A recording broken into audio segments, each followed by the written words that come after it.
అనగనగా రంగాపురం అనే ఒక పచ్చని గ్రామం ఉండేది. ఆ గ్రామంలో రామయ్య అనే ఒక కిరాణా వ్యాపారి ఉండేవాడు. రామయ్యకు ఆ ఊర్లో చాలా మంచి పేరుంది. అతను వ్యాపార లాభం కోసం కాకుండా 10 మందికి సహాయపడాలనే ఉద్దేశంతో చేసేవాడు. తక్కువ లాభం వేసుకొని నాణ్యమైన సరుకులు అమ్మేవాడు. అదే గ్రామంలో సుబ్బయ్య, వెంకట్రావు వంటి రైతులు కూడా ఉండేవారు. ఊరంతా రామయ్య దగ్గరే సరుకులు కొనేవారు. ఇలా ఉండగా పట్నం నుంచి భుజంగం అనే ఒక పెద్ద వ్యాపారి ఆ ఊరికొచ్చాడు. ఒకరోజు భుజంగం తన పనివాడు సత్తితో ఇలా అంటాడు. ఒరే సత్తిగా, చూసావా ఈ ఊరు ఎంత ప్రశాంతంగా ఉందో? ఇక్కడ రైతులు చాలా అమాయకులుగా ఉన్నారు. వీళ్ళని గనక బుట్టలు వేసుకోవడం చాలా సులభంరా. మన పట్టణం నుండి వచ్చామని మన దగ్గర చాలా డబ్బుందని నమ్మించాలి. అప్పుడు వాళ్ళ పంట మొత్తం మనకి అమ్మేస్తారు. నిజమేనయ్యా, కానీ ఆ రామయ్య అనే కిరాణా కొట్టుడున్నాడుగా, వాడు కొంచెం తెలివైన వాళ్ళ ఉన్నాడు. ఊరంతా వాడి మాట వింటారు. వాడు మనకు అడ్డు రాకుండా చూసుకోవాలి. వాస్, ఆ సిల్లర్ కొట్టు రామయ్య నాకు లెక్క ఏంటి? వాడి డబ్బుతోనో లేదా నా తెలివితేటలతోనో ఎలా బోల్తా కొట్టిస్తారో చూడు. ముందు మన ఊర్లో ఒక గోదాం అద్దె తీసుకుందాం. రేపటి నుంచి మన మహాలక్ష్మి వ్యాపారం బోర్డు తగిలిచ్చు. అలా భుజంగం ఊర్లో ఒక పెద్ద ఇంటిని అద్దెకు తీసుకుని ధాన్యం కొనుగోలు కేంద్రం మొదలెడతాడు. రైతులను ఆకర్షించడానికి రామయ్య ఇచ్చే ధర కన్నా బస్తాకి 10 రూపాయలు ఎక్కువిస్తానని ప్రకటిస్తాడు. అది విని రైతులందరూ ఆశపడతారు. అప్పుడు అక్కడున్న సుబ్బయ్య వెంకట్రావుతో ఇలా అంటాడు. ఏవండి వెంకట్రావు గారు, విన్నారా? ఆ పట్నం సావుకారు భుజంగరావు గారు మన ధాన్యానికి రామయ్య గారు ఇచ్చేదానికన్నా ఎక్కువ ధరిస్తారట. ఆ అవునా? అది చాలా మంచి విషయం కదా. రామయ్య గారు మంచివారే, కానీ వ్యాపారం అన్న తర్వాత ఎక్కడ లాభం వస్తే అక్కడ అమ్మాలి కదా. మనం ఈసారి పంట ఆ భుజంగం గారికే అమ్ముదాం. అలా రైతులందరూ తమ పంటను భుజంగం దగ్గరికి తీసుకెళ్తారు. భుజంగం తన దగ్గర ఉన్న త్రాసుతో ధాన్యాన్ని తూకం వేస్తుంటాడు. అయితే ఆ త్రాసులో ఒక మోసం ఉంది. త్రాసు కింద ఒక చిన్న అయస్కాంతం బిగించుంటుంది. దానివల్ల రైతు ధాన్యం ఎంత పోసినా సరే తూకం తక్కువగా చూపిస్తుంది. అలా రైతులకు తెలియకుండానే క్వింటాల్ ధాన్యానికి 10 కిలోలు అదనంగా దోచుకునేవాడు భుజంగం. ఎక్కువ ధర ఇస్తున్నానని నమ్మించి తూకంలో మోసం చేసేవాడు. అప్పుడు రామయ్య తన కొట్టులో కూర్చొని ఇలా అనుకుంటాడు. ఏంటి, ఈరోజు కొట్టుకు జనం తక్కువగా వస్తున్నారు. రైతులందరూ ఆ కొత్త షావుకారు దగ్గరికి వెళ్తున్నట్టున్నారు. ఎక్కువ ధర ఇస్తున్నాడంటే సంతోషమే, కానీ పట్నం వాళ్ళు అంత సులభంగా నష్టానికి వ్యాపారం చేయరు కదా. ఇందులో ఏదో మతలబుండే ఉంటుంది. అలా కొన్ని రోజులు గడుస్తాయి. ఒకరోజు సుబ్బయ్య దిగాలుగా రామయ్య కొట్టుకొస్తాడు. ఏంటి సుబ్బయ్య, ముఖం అలా వేలాడదీసావు? పంటంతా ఆ కొత్త షావుకారికి అమ్మేశావు కదా. చేతి నిండా డబ్బులొచ్చుండాలి కదా. ఏం డబ్బులు రావయ్య గారు, అంతా మాయలా ఉంది. నేను పండిన పంట చూస్తేనేమో కొండంతుంది, కానీ ఆ సావుకారి దగ్గర తూకం వేస్తేనేమో చాలా తక్కువ వచ్చింది. నా పొలంలో ఎప్పుడు 50 బస్తాలు అయ్యేవి. ఈసారి చూస్తే 40 బస్తాలే వచ్చాయి. పంట దిగుబడి తగ్గిందేమని సరిపెట్టుకున్నా. ఆ సావుకారు లెక్కలు నాకేం అర్థం కావడం లేదు. దిగుబడి తగ్గడం కాదయ్యా, ఎక్కడో ఏదో తేడా జరుగుతోంది. వెంకట్రావు గారి పరిస్థితి ఏంటి? ఆయనది కూడా అదే పరిస్థితి. పైగా సావుకారు డబ్బులు వెంటనే ఇవ్వడం లేదు. సగం డబ్బులు ఇప్పుడు తీసుకోండి, మిగతా సగం వారం తర్వాత ఇస్తాను, అప్పుడు వడ్డీతో సహా ఇస్తానని మాయ మాటలు చెప్తున్నాడు. మాకేమో నోరు మెదపడం రాదు. సరే, నేనొకసారి ఆ భుజంగం గారిని కలిసి మాట్లాడతాను, మీరేం కంగారు పడకండి. అలా అని రామయ్య ఆ సాయంత్రం భుజంగం గోదాం దగ్గరికి వెళ్తాడు. అక్కడ భుజంగం దర్జాగా కుర్చీలో కూర్చొనుంటాడు. రండి రండి రామయ్య గారు, ఏంటి ఇలా వచ్చారు? మీ కిరాణా కొట్లో వ్యాపారం తగ్గిపోయిందని నా దగ్గర గుమాస్తాగా చేరడానికి వచ్చారా ఏంటి? నమస్కారం భుజంగం గారు. వ్యాపారం అంటే లాభ నష్టాలు సహజం. నేనొచ్చింది నా కోసమేం కాదు. మా ఊరు రైతులు చాలా అమాయకులండి. వాళ్లకు న్యాయంగా రావాల్సిన డబ్బులు వాళ్ళకి ఇచ్చేస్తే మంచిది. తూకాల్లో తేడాలు వస్తున్నాయని ఊర్లో గుసగుసలు నినిపిస్తున్నాయి. ఏయ్ రామయ్య, నా నిజాయితీనే శంకిస్తావా? నా త్రాసు మీద ఈగ వల్ల లెక్క చూపిస్తుంది తెలుసా? నీలాంటి పల్లెటూరుడికి ఏం తెలుసు వ్యాపారం గురించి? ఎక్కువ మాట్లాడితే ఊరి పెద్దల ముందు నిలబడతాను, జాగ్రత్త. కోపం ఎందుకు భుజంగం గారు? మీ నిజాయితీ పల్లె అయితే రేపు ఉదయం రచ్చబండ దగ్గర పంచాయతీ పెడదాం. అక్కడ అందరి ముందు మీ త్రాసుని మీ రాళ్ళని పరీక్షిద్దాం. మీరు గెలిస్తే నా కిరాణా కొట్టుని మీకు రాసిస్తాను. ఒకవేళ మీరు ఓడిపోతే రైతుల దగ్గర దోచుకునేది తిరిగి ఇచ్చేయాలి. సిద్ధమేనా? భుజంగం అప్పుడు తనలో తాను, వామ్మో, వీడు నాకే సవాల్ విసురుతున్నాడా? నా త్రాసులో ఉన్న అయస్కాంతం ఎవ్వరికి కనపడకూడదు. అది చాలా రహస్యంగా బిగించాడు. వీడు ఎలాగో నిరూపించలేడు. వీడి కొట్టు కూడా నాకే సొంతం అవుతుంది. సరే సరే, పందెం అంటే పందెమే. రేపు ఉదయం రచ్చబండ దగ్గర కలుద్దాం. నీ ఓటమికి సిద్ధంగా ఉండు. అలా ఉండగా మరుసటి రోజు ఉదయం ఊరి రచ్చబండ దగ్గర జనమంతా పోగవుతారు. సర్పంచ్ రంగనాథం గారు ఇతర పెద్దలు ఆశీల్లవుతారు. భుజంగం తన త్రాసురాళ్లతో సహా అక్కడికొస్తాడు. రామయ్య కూడా వస్తాడు. అప్పుడు సర్పంచ్ రంగనాథం, రామయ్య, నువ్వు భుజంగం గారి మీద తూకంలో మోసం చేస్తున్నావని ఫిర్యాదు చేశావు. దానికి నీ దగ్గర ఏమైనా సాక్ష్యం ఉందా? సాక్ష్యం ఇప్పుడే మీ ముందే నిరూపిస్తాను సర్పంచ్ గారు. భుజంగం గారు, మీ త్రాసుని ఒక్కసారి ఇక్కడ మధ్యలో పెట్టండి. ఇదిగో అందరూ చూడండి, ఇది నా త్రాసు, ఇవి నా రాళ్ళు. కావాలంటే ఎవరైనా వచ్చి తూకం వేసి చూసుకోండి. అలా అనగానే ఒక రైతొచ్చి 1 కిలో రాయిని ఒకవైపు, 1 కిలో చక్కెర ప్యాకెట్ను మరోవైపు వేస్తాడు. తూకం సరిగ్గా సరిపోతుంది. చూసారా, నా త్రాసులో ఎటువంటి లోపం లేదు. రావయ్య అనవసరంగా నా మీద నిందలేస్తున్నాడు. తొందరపడకండి భుజంగం గారు, తూకం సరిగానే ఉన్నట్లు కనిపిస్తోంది.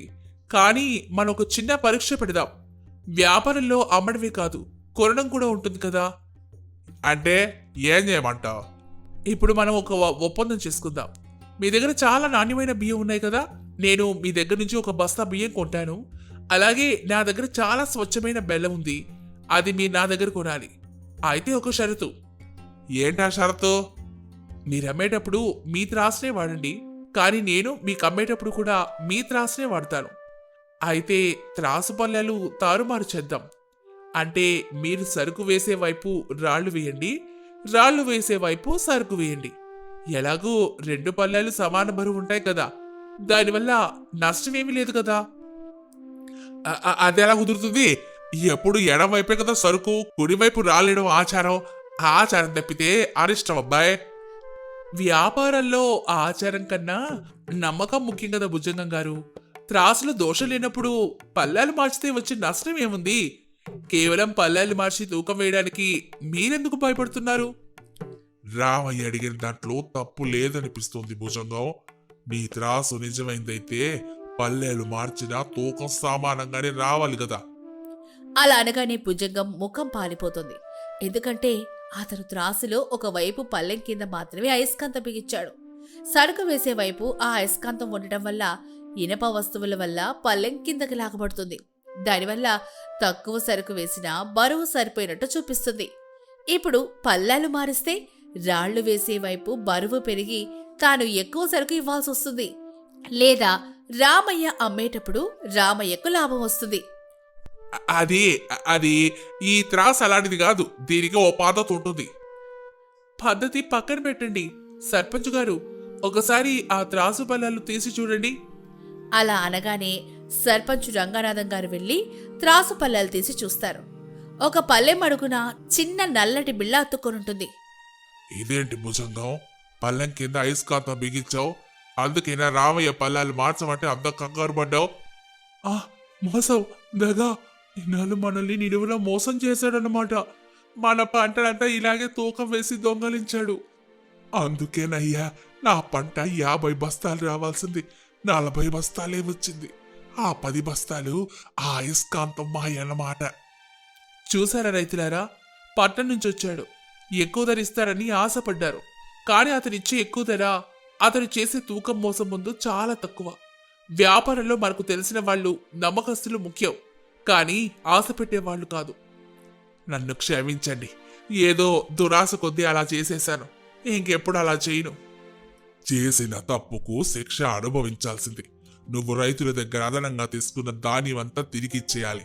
అలాగే గ్రామాభివృద్ధికి 50,000 రూపాయలు జరిమానా కట్టాలి. లేకపోతే రక్షక భటులకు ఫిర్యాదు చేస్తాం. అయ్యో వద్దు సర్పంచ్ గారు, నా పరువు పోతుంది. మీరు చెప్పినట్టే చేస్తాను. రైతుల నష్టం పూరుస్తాను, జరిమానా కడతాను. నన్ను వదిలేయండి, నేను ఈ ఊరు వదిలి వెళ్ళిపోతాను. అలా భుజంగం తన తప్పొప్పుకొని రైతులకు నష్టపరిహారం చెల్లించి తల వంచుకొని ఊరు వదిలి వెళ్ళిపోతాడు. గ్రామస్తులందరూ రామయ్య తెలివితేటల్లో మెచ్చుకుంటారు. రామయ్య గారు, మమ్మల్ని క్షమించండి. ఎక్కువ ధరకు ఆశపడి మీ నిజాయితీని గుర్తించలేకపోయాం. ఇక ముందు మా పంట అమ్మినా సరుకులు కొన్నా మీ దగ్గరే. పర్వాలేదు వెంకట్రావు గారు, మనిషి అన్నాక ఆశపడడం సహజం. కానీ ఆశ మన కళ్ళని కప్పేయకూడదు. అత్యాశ ఎప్పుడూ అనర్థానికి దారితీస్తుంది. మనం కష్టపడి పండించిన పంటకు న్యాయమైన ధర దక్కాలి, కానీ మోసపూరితమైన ఆకర్షణలకు లొంగకూడదు. నిజం చెప్పావు రామయ్య. నువ్వు మా ఊరిలో ఉండడం మా అదృష్టం. ఆ రోజు నుంచి ఆ గ్రామంలోని రైతులెవరూ మోసపూరిత వ్యాపారాల వల్ల పడలేదు. రామయ్య తన వ్యాపారాన్ని నిజాయితీగా కొనసాగిస్తూ అందరి మనల్ని పొందుతూ సంతోషంగా జీవించాడు. మరి ఈ కథ ద్వారా మనం తెలుసుకున్న నీతేంటో తెలుసా? అత్యాశ దుఃఖానికి చేటు. నిజాయితీగా చేసే వ్యాపారమే నిలబడుతుంది. ఆపదలో ఆదుకునేవాడే నిజమైన మిత్రుడు. ఏం జరుగుతుంది ఇక్కడ? వాసన గుమగుమలాడిపోతోంది. అరిసెలు చేస్తున్నారా? అత్తగారు, అరిసెలంటే నాకు ప్రాణం. ఎన్ని చేస్తున్నారు? ఎన్నో ఎందుకు బాబూ, తలా 2 తింటే చాలదు. ఎక్కువ తింటే అజీర్ణం చేస్తుంది. పైగా బెల్లం ధర ఆకాశాన్ని అంటుతోంది. అవును అత్తగారు, మనం ఆకాశాన్ని అందుకోలేంగా. అందుకే నేల మీదుండి తలా ఒకటి తిందాం. అత్తగారు, జంతికల్లో వామేశారా? వావు కొంచెం వేశాను బాబూ, ఎక్కువ వేస్తే చేదొచ్చేస్తుంది. నిజమే నిజమే, వామ్ ఎక్కువైతే జంతిక చేదుగా ఉంటుంది. మీ సిద్ధాంతం అద్భుతం అత్తగారు. ఆ రోజు మధ్యాహ్నం సంక్రాంతి విందు భోజనంలో రామయ్య గారు ఈసారి మాంసం, కోడికూర తెప్పించారు. కాంతమ్మ ఇష్టంగా లేకపోయినా వండక తప్పలేదు. అత్తగారు, ఈ రోజు అసలైన పండుగలాగుంది. విస్తరలో మాంసాహారం చూస్తుంటే కడుపు నిండిపోతుంది. అవును బాబూ, కిలో మాంసం 800 రూపాయలు. ఒక్కో ముక్క నోట్లో వేసుకుంటుంటే 50 రూపాయల నోటు నవిలినట్టుంది నాకు. అయ్యో అత్తగారు, మాంసం ముక్కని మాంసం ముక్కలా చూడండి, డబ్బుల నోట్లా చూడకండి. మీరిలా లెక్కలేస్తుంటే నా గొంతులోకి దిగడం లేదు. అమ్మా, ఆయన తినేటప్పుడైనా నీ లెక్కలు ఆపుతావా? ప్రశాంతంగా తిన్నివ్వు. నేనేమన్నానే, డబ్బు విలువ చెప్తున్నాను. సరేలే, తినండి. చారులో నెయ్యి వేసుకోండి. నెయ్యి ఎక్కడ అత్తగారు? గిన్నెలో అడుగును అంటుకొనుంది, బయటకు రానంటోంది. బహుశా దానికి కూడా మీరంటే భయం అనుకుంటా, ఖర్చయిపోతానేమోనని. అలా కాదు బాబూ, నెయ్యి వేడి చేస్తే కరుగుతుందిగా. అలా గడ్డలా వేసుకుంటే ఎక్కువ వస్తుందని తెచ్చాను. అద్భుతం అత్తగారు, మీరు ఏది చేసినా అందులో ఒక పరమార్థం ఉంటుంది. అలా అనుకుంటూ అందరూ భోజనం చేస్తారు. మరుసటి రోజు కనుమ పండుగ సందర్భంగా అల్లుడికి కొత్త బట్టలు పెట్టే సంప్రదాయం ఉంది. కాంతమ్మ లోపలికెళ్ళి ఒక సంచి తీసుకొస్తుంది. ఆహా, అల్లుడు గారు, ఇదిగోండి మీ పండగ బట్టలు. మా ఆయన ఎప్పుడూ కొనుక్కొని తొడుక్కోకుండా దాచిన పంచా కండువ. చాలా ఖరీదైనవి, మీకిస్తున్నాను. అత్తగారు, ఇవి నిజంగా ఖరీదైనవే. వీటిని పురాతన వస్తువు అంటారు. వస్తు ప్రదర్శనలో పెట్టాల్సిన బట్టలు నాకు కట్టబెడుతున్నారు. చాలా సంతోషం. కాంతం, అల్లుడికి కొత్త బట్టలు కొనిద్దామంటే నా పాత బట్టలు ఇస్తావంటే? పొరువు తీయకు. యావండి, ఈ ఒక్కసారి కూడా కట్టుకోలేదు కదా, కొత్తవే కదా. మళ్ళీ దుకాణానికి వెళ్ళి 50 రూపాయలు ఖర్చు పెట్టడం ఎందుకు? అల్లుడు గారు మన ఇంట్లో ఉండేవాడే కదా, ఏమీ అనుకోరు. ఏం అల్లుడు గారు? అస్సలు అనుకున్నట్టుగారు, పాతదైనా కొత్తదైనా ప్రేమే ముఖ్యం. పైగా ఈ పంచకున్న చిన్న చిల్లు చూసారా? అది వేసవిలో గాలి రావడం కోసమని నాకు అర్థమయ్యింది. మీ ముందు చూపుకి నా జోహార్లత్తగారు. అమ్మా, ఇది మరీ బాగలేదు. ఆయనకి కొత్త బట్టలు లేకపోతే నేను ఊరుకోను. సరేలేవే, ఎందుకు అరుస్తావు? రేపెళ్ళేటప్పుడు డబ్బులు ఇస్తాను, మీరే కొనుక్కోండి. అవసరం లేదండి అత్తగారు, మీ చేత్తో ఏదిచ్చినా ప్రసాదమే. 3 రోజులు పండుగ సంబరాలు ముగిశాయి. రవి, వాణి తిరిగి పట్నం వెళ్ళడానికి సిద్ధమయ్యారు. సామాను సర్దుకుంటున్నారు. కాంతమ్మేమో బాధతో ఉంది. అల్లుడు గారు, మళ్ళీ ఎప్పుడొస్తారు? చూడాలి మావయ్య గారు, సెలవులు దొరకడమే కష్టం. అల్లుడు గారు, ఇప్పుడే వెళ్ళాలా? ఇంకో 2 రోజులు ఉండేలొచ్చు కదా. అయ్యయ్యో అత్తగారు, ఇప్పటికే 3 రోజులు మీ ఖర్చుల లెక్కలు తలకిందులు చేశాను. ఇంకా 2 రోజులంటే మీ గుండె ఆగిపోతుందేమో. కాంతమ్మకి కళ్ళల్లో నీరుగు తిరుగుతూ ఉండగా, అలా అనకండి అల్లుడు గారు. మీరొచ్చినప్పటి నుంచి నేను ప్రతిదానికి లెక్కలేశాను, నిజమే. కానీ ఇల్లు కలకలలాడింది. మీరు నా పిసినార్తనాన్ని నవ్వుతూనే భరించారు. మా ఆయన కూడా నన్ను భరించలేక ఇసుక్కుంటారు. మా అమ్మాయి గొడవ పడుతుంది. కానీ మీరు మాత్రం నన్ను అత్తగారు అని ప్రేమగా పిలుస్తూ నాలో పని కూడా హాస్యంగా మార్చారు. అత్తగారు, ఏంటిది కళ్ళలో నీళ్లు? డబ్బులు ఖర్చవుతాయని భయపడేదాన్ని. కానీ ఇప్పుడు అనిపిస్తుంది మీరెళ్ళిపోతుంటే ఇల్లు బోసిపోతుందని. ఈ 3 రోజుల్లో మీరు చేసిన సందడి ముందు ఆ డబ్బెంతా? కాంతమ్మ తన చీర కొంగులు మూటగట్టిన డబ్బు తీస్తుంది. ఇదిగోండి అల్లుడు గారు, ఇది 10,000 రూపాయలు. మీకు నచ్చిన బట్టలు కొనుక్కోండి. దారిలో మంచి భోజనశాలలో భోజనం చేయండి. బండికి ఎంత అడిగితే అంత ఇవ్వండి. అమ్మా, నువ్వేనా మాట్లాడుతుంది? 10,000 రూపాయలు ఇస్తున్నావా? అవును వాణి, ఈ 3 రోజుల్లో మీ ఆయన నాకు కళ్ళు తెరిపించారు. మనం పోయేటప్పుడు డబ్బు తీసుకుపో, జ్ఞాపకాలను మాత్రమే తీసుకుపోతామని అర్థమైంది. మీ నాన్నగారు చెప్పినట్టు ఇన్నాళ్ళు డబ్బుని ప్రేమించాను గాని బంధాల్ని కాదు. అల్లుడు గారు నా పిసినారితనాన్ని భరించిన తీరు నా కళ్ళు తెరిపించిందమ్మా. రవి నవ్వుతూ, అత్తగారు, మీరు పిసినారిగా ఉంటేనే మాకు కాలక్షేపం. ఇలా మనసు కరిగించే మాటలు మాట్లాడి ఏడిపించకండి. ఈ డబ్బులు నాకొద్దు, మీ దగ్గరే ఉంచండి. వచ్చేసారి వచ్చినప్పుడు మాకు కోడికూర వండండి చాలు. అల్లుడు గారు, ఈ డబ్బులు తీసుకోండి. ఇన్నాళ్ళు డబ్బులు దాచిపెట్టి ఏం సాధించాను? నా కూతురు అల్లుడు సంతోషంగా ఉంటే అదే చాలు నాకు. అల్లుడు గారు, మీరు 3 రోజుల్లో నా భార్యను మార్చేశారు. మీరు చాలా గొప్పవారు. నేనే మార్చలేదు మావయ్య గారు, ఆమెలోని అమ్మ ప్రేమ బయటపడిందంతే. సరే అత్తగారు, మీరింత ప్రేమగా ఇస్తున్నారు కాబట్టి తీసుకుంటున్నాను. కానీ ఇందులో సగం డబ్బుతో మీకు మావయ్య గారికి మంచి బట్టలు పంపిస్తాను. వద్దు అల్లుడు గారు, మాకెందుకు? ఇంకా లెక్కలెయ్యొద్దు. ఇప్పుడు మీరు పొదుపు కాంతమ్మ కాదు, ప్రేమ కాంతమ్మ. క్షేమంగా వెళ్ళిరండి బాబు. కబురు చేస్తూ ఉండండి. వచ్చే పండకి తప్పకుండా రావాలి. అప్పుడు వంకాయ కూర కాదు, హిందూ భోజనమే పెడతాను. అమ్మా జాగ్రత్త, నాన్నగారిని బాగా చూసుకో. అలా వాణి రవి అక్కడి నుంచి రంగాపురం అనే గ్రామంలో కాంతమ్మ, రామయ్య అనే భార్యాభర్తలుండేవారు. వారికి ఒక్కగానొక్క కూతురు వాణి. వాణికి పట్నంలో పనిచేసే రవి అనే యువకుడితో వివాహం జరిగింది. పెళ్లైన తర్వాత మొదటి సంక్రాంతి పండుగకి రవి, వాణి అత్తవారింటికి బయలుదేరారు. వాణి తన భర్త రవితో, ఏవండి, మీకొక విషయం మళ్ళీ గుర్తు చేస్తున్నాను. మా అమ్మ గురించి మీకు తెలిసిందే కదా. మనిషి మంచిదే, కానీ చేతుల నుంచి పైసా తీయాలంటే మాత్రం చాలా ఆలోచిస్తుంది. ఆమె పిసినార్తనం చూసి మీరేం అనుకోవద్దు. ఓ పిచ్చిదానా, దీనికి ఇంతలా కంగారు పడుతున్నావేంటి? మీ అమ్మగారి పిసినాతనం గురించి పెళ్లిలోనే చూశాను కదా. నువ్వేం కంగారు పడకు. అత్తగారు ఏం చేసినా నేను హాస్యంగానే మార్చేస్తా. అమ్మయ్యా, మీరు అర్థం చేసుకుంటే చాలు. వారికి ఇంటికెళ్లగానే రామయ్య గారు ఎదురయ్యారు. లోపలికి రండి అల్లుడు గారు. ప్రయాణం ఎలా జరిగింది? చాలా చాలా బాగా జరిగింది మావయ్య గారు. మీ ఊరి గాలి తగలగానే అలసటంతా పోయిందనుకోండి. లోపలికి రండి బాబు. ఇదిగోండి, కాలు గడుక్కోండి, నీళ్లు తీసుకో. రవి చెంబు చూసి, అత్తగారు, ఈ నీళ్లు కాలు గడుకోవడానికా? ఇంత తక్కువ నీళ్ళిచ్చారేంటి? అయ్యో అల్లుడు గారు, నీళ్లు వృధా చేయకూడదు. ఏ మాత్రం నీళ్లతో జాగ్రత్తగా కాలు గడుక్కోవచ్చు. మన బావిలో నీళ్లు అడుగంటిపోతున్నాయి. సరేలేండి అత్తగారు, ఒక్క కాలు గడుక్కుంటాను, రెండో కాలు పండగ కడుక్కుంటానులేండి. నీళ్లు ఆదా చేసినట్టుంటుంది. అల్లుడు గారు, చమత్కారం చూసావా కాంతం? ఎల్లి బిందెతో నీళ్లు తీసుకురా పో. రవి, వాణి ఇంట్లోకి వెళ్తారు. కాంతమ్మ టీ తీసుకుని వస్తుంది. అల్లుడు గారు తీసుకోండి, వేడి వేడి టీ. పట్నంలో దొరికేలా ఉండదు. మా ఊరి సిక్కటి పాలతో చేశాను. రవి టీ తాగి ఆశ్చర్యంగా, అత్తగారు, ఇందులో పాలేసారా లేక పాల వాసన చూపించారా? అదేంటి బాబు అలా అంటారు? 1/2 గ్లాసు పాలు పోశాను. ఓహో, ఇంకొంచెం పాలు తగ్గించుంటే ఇది దగ్గు తగ్గించడానికి తాగే టీ అని పేరు పెట్టి బయట అమ్మేవాళ్ళం కదా అత్తయ్యా.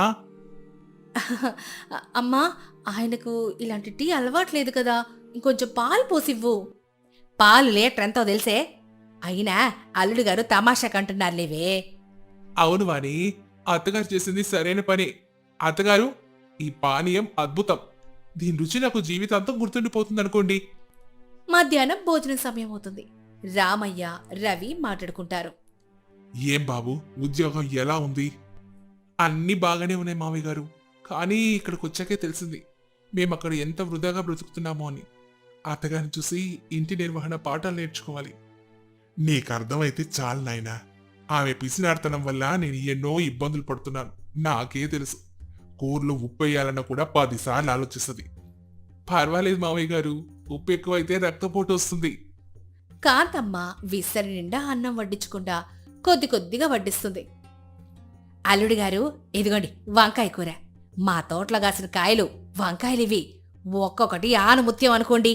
అందుకే 2 కాయలు కోసి వండాను. అత్తగారు, ఆణిముచ్చాలంటే మెడలో వేసుకోవాలి గాని కూరలో వేసుకుంటే ఎలా? అయ్యో, మాట వరుసకన్నాను బాబు. అయినా రుచి అమృతంలో ఉండాలి కానీ పరిమాణం కాదండి. ఎక్కువ తింటే మత్తు వస్తుంది. నిజమే అత్తగారు, మీ చేతి వంట అమృతం. అమృతం ఎవరైనా బిందెలు బిందెలు తాగుతారా? చుక్క చుక్కే వేసుకుంటారు. అలాగే మీరు వడ్డించే కూర కూడా. అమ్మా, ఆయనకు సరిగ్గా వడ్డించు. ఆయనకు మొహమాట పడతారు. మొహమాటం ఎందుకే, కావాలంటే అడుగుతారు కదా. ఇదిగో రసం వేస్తున్నాను. అత్తగారు, రసంలో మిరియాలేసారా లేక మిరియాల డబ్బా కడిగి నీళ్లు పోసారా? చాలా స్వచ్ఛంగా నీళ్ళలా కనిపిస్తున్నాయి. ఈ కాలం పిల్లలకి ఘాట్ ఎక్కువైతే పడదు బాబు. అందుకే తేలిగ్గా చేశాను. చాలా తేలిగ్గా ఉంది అత్తగారు. గాలి వీస్తే విస్తరితో పాటు రసం కూడా ఎగిరిపోయినా ఉంది. మీ వంట పద్ధతులు రాసి పుస్తకం వేస్తే అందరూ తెగ కొనేస్తారు. మరుసటి రోజు భోగి పండుగ ఏర్పాటు జరుగుతాయి. కాంతం, ఆ పాత చాప ఇరిగిపోయిన కుర్చీ తీసుకురా, భోగి మంటలు వేద్దాం. ఏంటి, ఆ కూర్చుని మంటలేస్తారా? దానికొక కాలు ఇరిగిందంతేనండి. మేగ్గొట్టి బాగు చేస్తే ఇంకో 10 ఏళ్ళు వస్తుంది. అది విరిగిపోయే 10 ఏళ్ళైంది కాంతం. దాని మీద ఎవరు కూర్చోవడం లేదు. పండుగ రోజు పాతవి వదిలించుకోవాలి కదా. అయితే మాత్రం అది ఆ రోజుల్లోనే మా నాన్నగారు నాకు ఇచ్చారు. కావాలంటే ఆ పాత సిప్పుడు కట్టలేసేయండి. అత్తగారు, చీపురు గట్టలు ఎందుకులేండి? అవి ఇంకా అరిగిపోలేదుగా. ఇంకో 10 పుల్లలు మిగిలే ఉన్నాయి. వాటితో కూడా ఇంకో ఏడాది ఇల్లు ఉడిచోయచ్చు. చూసారా, అల్లుడి గారికి ఉన్న తెలివి మీకు లేదు. అవును బాబు, ఆ చీపురు ఇంకా వాడచ్చు. మంటలు వేయడానికి ఎండాకులు ఏరుకురండి చాలు. అత్తగారు, ఎండాకులు కూడా ఎరువవుతాయి కదా. ఎందుకు వృధా చేయడం? ఒక పని చేద్దామా? మనం భోగి మంటలు వేసుకున్నట్టు ఊహించుకుందామా? పొగరాదు, కాలుష్యం ఉండదు, ఖర్చు అసలే ఉండదు. ఊహల్లో భోగి అన్నమాట. మీ వెటకారం ఆపండి. అమ్మా, పండగ రోజు కూడా ఈ పిసినారితనం ఏంటమ్మా? నాన్నగారు తెచ్చిన కట్టెలు వేసి మంట వెలిగించండి. సరేలే, మీరంతా ఒకటయ్యారు. నా మాట ఎవరింటారు? వేయండి. అలా అనుకొని వాళ్ళు భోగి మంట వెలిగిస్తారు. మరుసటి రోజు సంక్రాంతి పండుగ. ఉదయాన్నే అందరూ కొత్త బట్టలేసుకొని సిద్ధమవుతారు. కాంతమ్మేమో పండుగ వంటకాలు చేయడానికి పిండి వంటలు మొదలెడుతుంది. వాణి, నూనె జాగ్రత్తగా వాడు.